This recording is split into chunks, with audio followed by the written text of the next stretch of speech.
Bismillahirrahmanirrahim. Mudane gudoomiye mudanayaal marka koobaad waxaan leenahay ilaahay wa inna ilayhi raaji'uun. Ilaahay ha u naxariisto dadkii shacabka ahaa ee maanta ay cadow ku xasuuqeen ex control afgooye intii dhimata naxariista janna Allah ka waraabiyo intana waxaan ilaahay ha u boogadayo. Intaas kadib mudane gudoomiye waxaan rabaa inaan wax yar oo sixitaana sameeyo arrinta ku saabsan qaraarkii baarlamaanka madaxweynuhu saxiix wax ka beddelka dastuurka ama muddada ilaalinta baarlamaanka arrin muddo lagu kordhinayo baarlamaanka ma ahayn sida aan la wada socono mudane gudoomiye 12 Abriil 2016 madashii qaranka ayaa go'aan ku gaartay doorasho dadban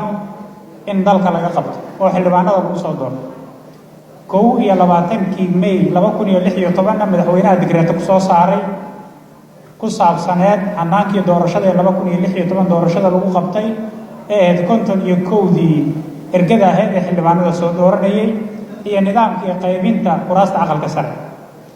intaas markay dhacday gudoonkii baarlamaanka iyo madaxweynaha inta la fariistay waxa la doorashadii ayaa la aadaya inta lagu guda jiro doorashadaas haddii hay'adaha dastuuriga waqti uu ka dhamaado maxaa la sameeynaya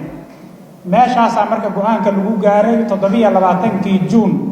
2016 inta baarlamaan cusub ee la soo doortay oo dalka loo dhaarinayo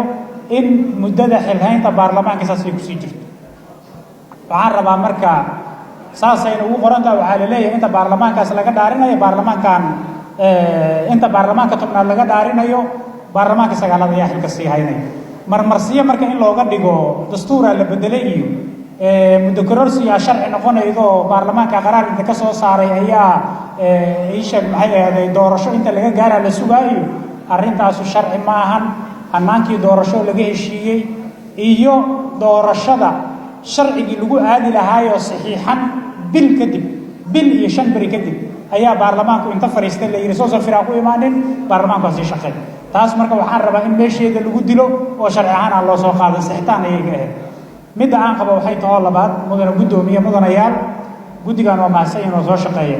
shaqo aad u qiimo badan ay soo qabteen waxaan la qabaa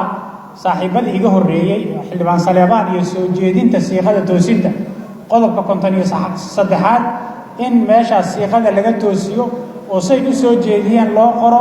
gudigaanuna shaqay soo qabteena loo ogolaado sharcigan in loo ansixiyo dalkan sharci la'aan ma aha karo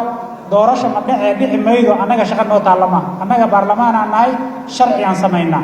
qabashada doorashada technically dad mas'uul nooga waqtigeeda aan la sugno sida aan qabno wana maasantii mudan gudoomiye